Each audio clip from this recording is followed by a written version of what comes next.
묵상학교에 오신 여러분을 주님의 이름으로 환영합니다. 예, 먼저 우리에게 주신 메시지를 좀 같이 예, 묵상하는 시간 갖겠습니다. 이번에 70인 제자 훈련을 통해서는 주야로 묵상하는 자라는 말씀을 우리가 받았습니다. 어, 어떤 사람이 복 있는 사람인가 하는 것이었어요. 예, 복 있는 사람이 하지 않는 게 있어요. 그게 세 가지죠. 악인들의 꾀를 따르지 않습니다. 죄인들의 길에 서지 않습니다. 오만한 자들의 자리에 앉지 않습니다. 즉, 악과 죄와 오만을 싫어하는 것이죠. 그게 복 있는 사람입니다. 복 없는 사람은요, 그런 것을 좋아합니다. 그러니까 멸망길로 가게 되는 것이죠. 자, 복 있는 사람이 오직 하는 것이 한 가지 있습니다. 그게 뭘까요?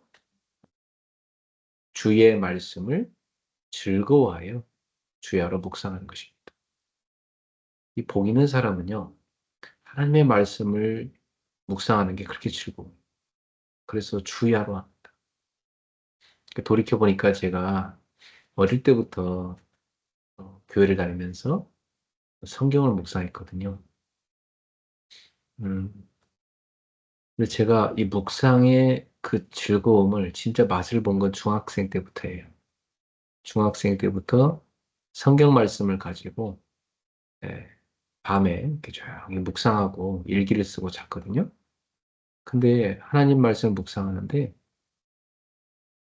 저의 인생에 많은 답이 그 속에 들어가 있었습니다. 그래서 저는 이 말씀 묵상하면서 인생의 답을 계속 찾게 된 거예요. 그러니까 저의 그 청소년기부터 지금까지 오는 동안 성경을 묵상하는 것이 저는 가장 즐거운 시간이 된 것입니다. 예. 그래서 저는 사실 뭐 어떤 음악보다도요, 예, 어떤 TV 프로그램보다도 어떤 영화보다도 말씀을 묵상하는 게 가장 즐겁습니다. 예. 그게 맛을 못 본 사람한테는 말씀 묵상하는 게 지겨울 거예요. 좀 지루하고. 그러나 인생에서 절박한 문제가 생기면요. 절박한 문제를 가진 사람은 영화도 재미가 없습니다.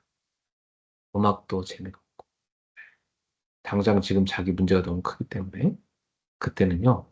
아무것도 안 보이고 하나님 말씀만 보여요. 얼마나 갈급하게 말씀을 붙잡는지 몰라요. 사실 저는 어렵게 자랐거든요.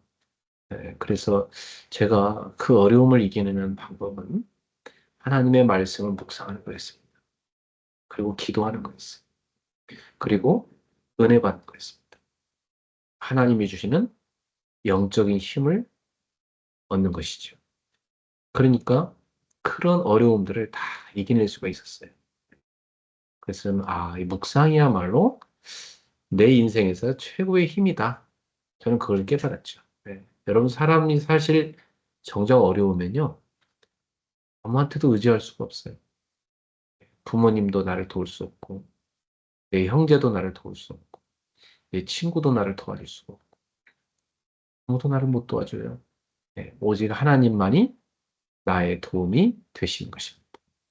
그래서 저는, 묵상이야말로, 나를 성장시키고, 나를 살리는 최고의 축복과 은혜다. 이걸 깨달은 거죠. 그래서 저는 우리 자녀들이 정말 묵상하는 사람이 되길 바라고, 우리 모든 교회의 성도들이 묵상하는 사람 되길 바랍니다. 자, 묵상하는 사람은 어떤 복을 받을까요? 여러분, 그 시냇가에 심기운 나무를 본 적 있습니까? 저는 시골 마을에 그 큰 시냇물이 쭉 흐르고 있었는데요. 그 시냇물에 그 높은 다리가 있어요. 그 다리를 건너야 교회도 가고 또 학교도 갈 수가 있었어요. 근데 그 다리를 건너기 전에 큰 정자나무가 있었어요. 얼마나 크냐면 어린 제 나이 때 제가 아무리 하나를 알아도 다 안을 수가 없고 제 친구들 그 당시에 한 3명 정도 이렇게 손을 잡아서 삥 돌아야 그 나무를 안을 수가 있어요. 그렇게 큰 나무죠. 근데 그 나무는 굉장히 오랫동안 산 나무예요. 아마 몇백 년 살지 않았을까 싶어요. 네. 근데 그 나무는요, 그 시냇가에서 그 엄청난 물을 이렇게 쫙 빨아서 물을 마십니다. 그러니까 물을 늘 공급받을 수가 있어요. 뿌리가 깊이 시냇가로 연결돼 있고. 그러니까 그 나무가 얼마나 멋있게 자라는지. 그래서 저는 그 나무를 보면서, 참, 저렇게 멋있는 인생을 살아야 되겠다. 저 나무처럼 사람들이 지나가다 쉴 수 있는 그런 사람. 저 나무처럼 사람들이 기댈 수 있는 사람. 저 나무처럼 많은 사람들에게 도움을 줄 수 있는 인생. 그런 인생을 살아야 되겠다. 이런 생각을 했었거든요. 근데 성경에 그게 나오더라고요. 시냇가에 심은 나무, 그 나무는 철을 따라 열매를 맺어요. 얼마나 건강하지 뭐. 그리고 그 잎사귀가 마르지 않는데. 사시사철 푸르. 그가 하는 그 나무처럼 그가 하는 모든 일이 다 형통하리로다. 자, 여기서 형통이라는 단어는 성경에서 무슨 뜻이냐면 하나님과 함께 걸어간다는 뜻이에요. 모든 일이 다 하나님과 함께 걸어가게 된다는 거. 그렇죠. 우리 인생 그렇게 돼야 돼요. 여러분, 하나님은 지금 오른쪽으로 가고 있는데 여러분은 왼쪽으로 간다든지. 하나님의 일은 지금 오른쪽으로 진행되고 있는데 여러분의 일은 왼쪽으로 간다든지. 그러면 안 되잖아요. 그죠? 하나님과 같이 걸어야 되잖아요. 그게 형통한 사람입니다. 어떤 사람이 그렇게 형통한 사람이 될 수 있다고요? 주야로 주의 말씀을 즐거워하여 묵상하는 사람이라는 거. 억지로 묵상하는 게 아니에요. 즐거워하여 묵상하는 사람. 그래. 여러분 말씀 묵상이 정말 즐거울 정도로 맛을 보게 되기를 바랍니다. 우리 소원이 원이는 아까 런닝맨 보고 막 엄청 웃던데 런닝맨보다 더 즐거운 게 말씀 묵상이에요. 꼭 그렇게 말씀 묵상의 맛을 보기 바랍니다. 그래서 이 주야로 여러분이 묵상하는 자가 되면 3가지 좀 여러분 참고할 게 있어요. 첫 번째로는 묵상 준비가 필요해요. 예, 그때는 그 묵상 준비는 뭐냐면 3가지로 확장하는 거예요. 시간과 장소와 집중. 그럼 묵상을 하려면은 자기 리듬에 맞는 시간이 있어요. 밤이든 아침이든 낮이든 여러분이 좀 이렇게 아무 복잡한 것이 없지 하나님만 바라보시는 그 시간 있잖아요. 그걸 딱 갖는 겁니다. 저는 사실 아침에 산책하는 거하고 저녁에 해질 때 산책하는 거 되게 좋아해요. 네, 공통점인데 둘 다 시원해요. 그 시간에 쭉 산길을 가서 걸으면서 말씀을 이렇게 들어요. 아까도 제가 1시간 정도 그러고 왔는데 굉장히 좋아요. 네.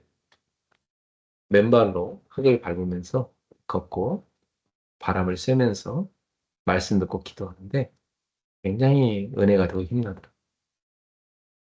여러분한테도 좋은 시간 한번 찾아봐요. 그리고 내가 묵상하기 좋은 장소가 있어요. 저는 집에서도 하지만 또 밖에 제가 하러 가는 그런 장소가 있습니다. 자, 그러면서 자기 집중력을 찾아야 돼요. 저는 조용히 이렇게 글을 쓰면 집중이 잘 되더라고요. 네.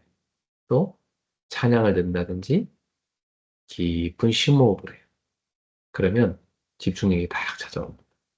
자, 그러고 나서 이제 실제로 묵상을 어떻게 하면 될까요? 제일 먼저 강단 말씀을 정리해 보세요.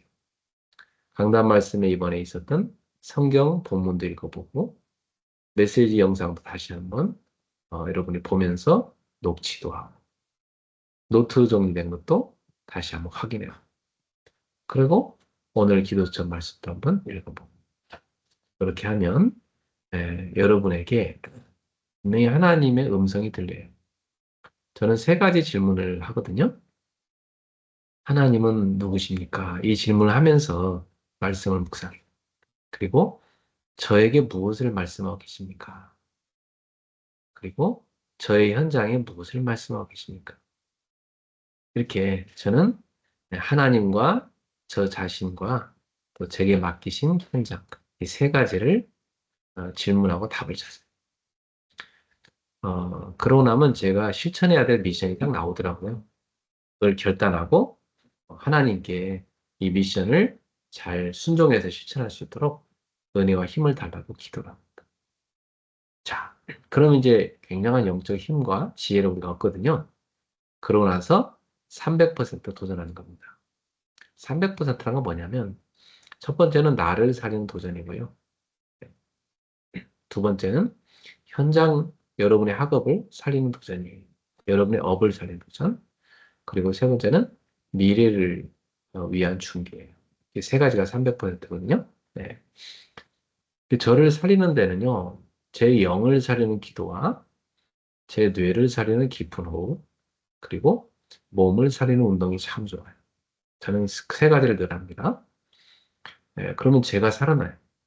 제가 일단 살아나야 누굴 돕고 살릴 거 아닙니까? 두 번째, 제 업을 살리는 거. 저는 뭐, 이 전도 운동, 전도 사역이 제 업이고, 목회가 제 업이니까, 항상 9가지 포인트를 봅니다.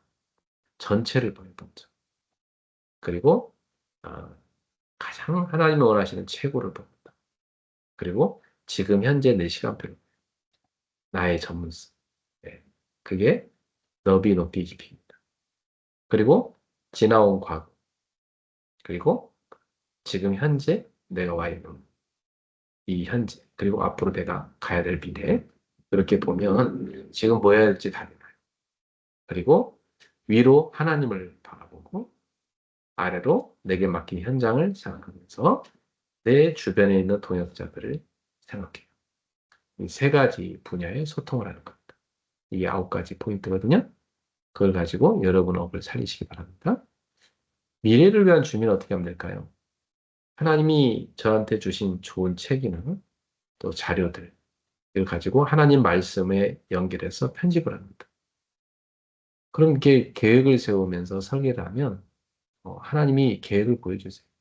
그럼 그런 계획들을 저는 이렇게 쭉 메시지로 그림을 그리죠. 구체화해요. 그게 디자인입니다.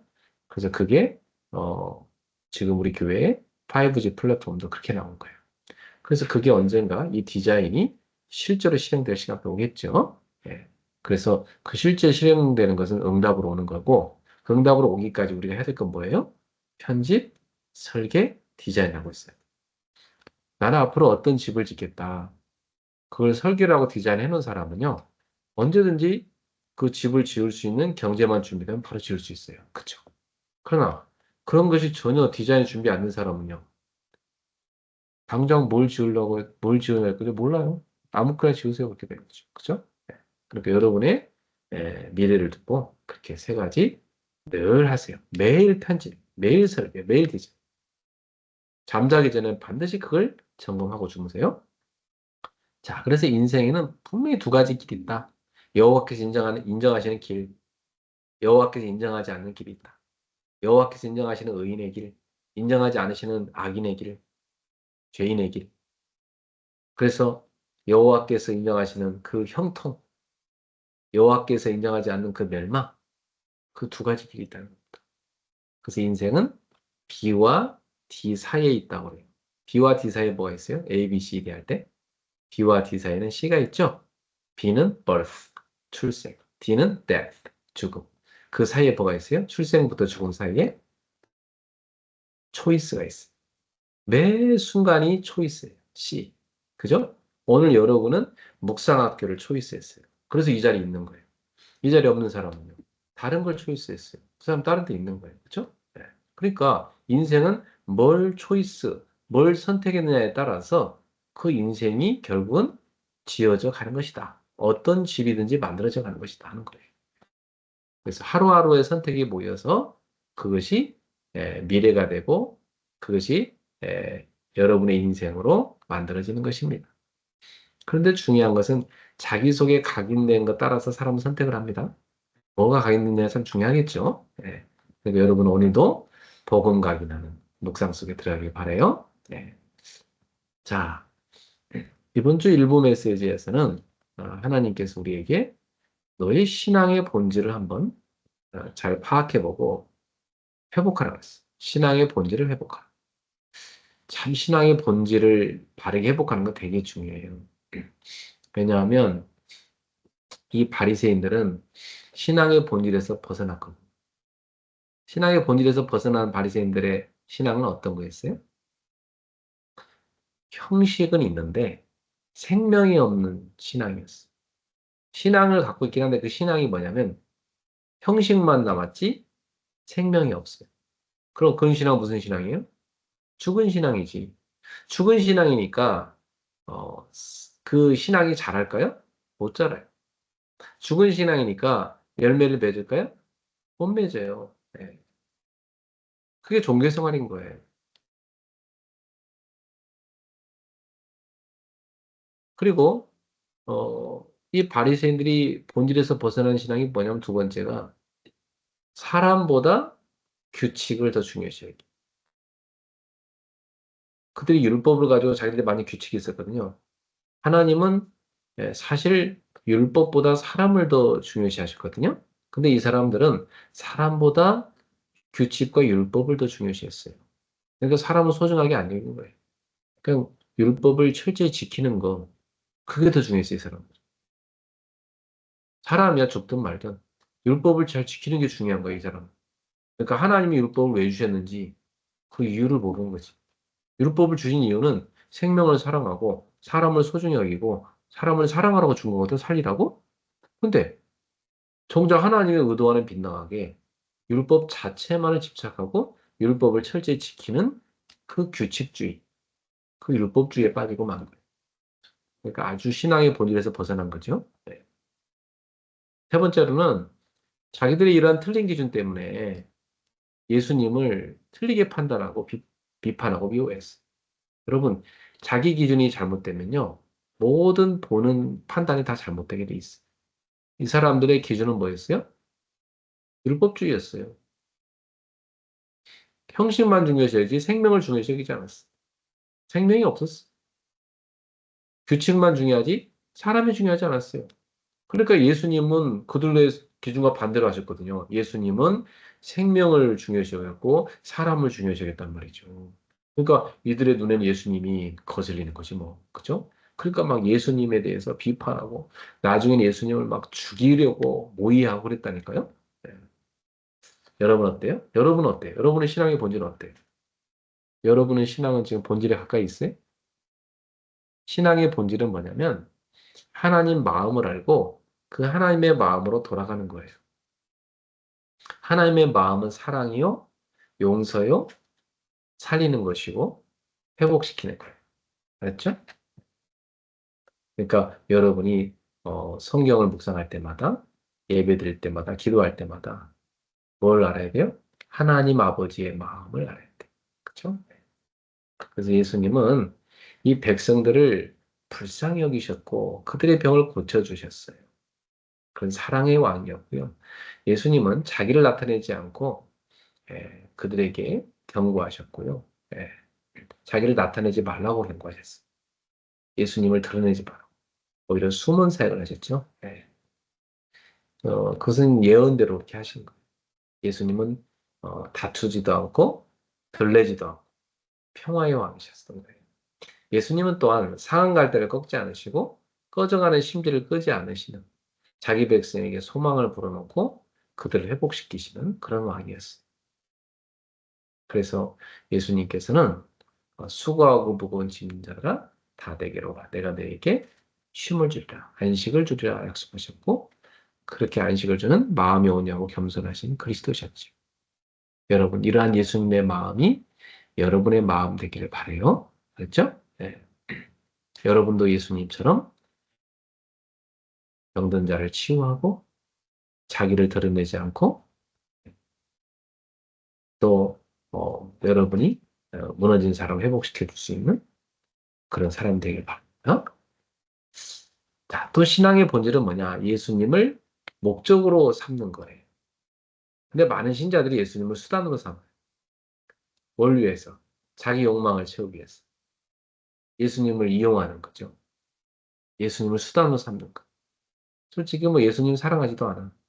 예수님 왜 필요해? 자기한테 도움되니까. 자기 일 도와달라고. 그게 다 뭐예요? 잘못된 기복신앙이죠. 여러분한테는 예수님이 수단이 아니라 예수님이 목적이 되기 바랍니다. 내가 왜 공부하느냐? 예수님을 기쁘게 하시기 위해서. 내가 오늘도 왜 살아가느냐? 예수님의 뜻을 이루기 위해서. 예수님을 전하기 위해서. 그죠? 네. 여러분 예수님 목적이 돼야 돼요. 왜 내가 공부하느냐?